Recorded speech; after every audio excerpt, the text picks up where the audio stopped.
How to silence someone na bastos or out of line. Gamitin natin ang tinatawag na dark psychology technique. Kung may nambastos sa'yo, simple lang ang gagawin mo. Tignan mo siya diretso sa mata, tapos tahimik kang magbilang ng 1, 2, 3. Yung silence na yon sobrang uncomfortable para sa karamihan.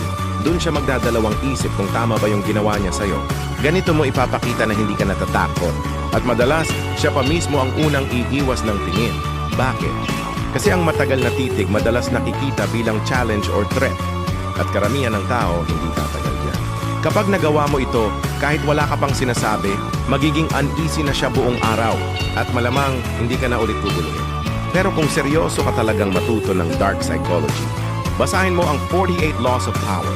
Sabi nga ng iba, delikadong libro ito, kaya nga banned sa ilang lugar.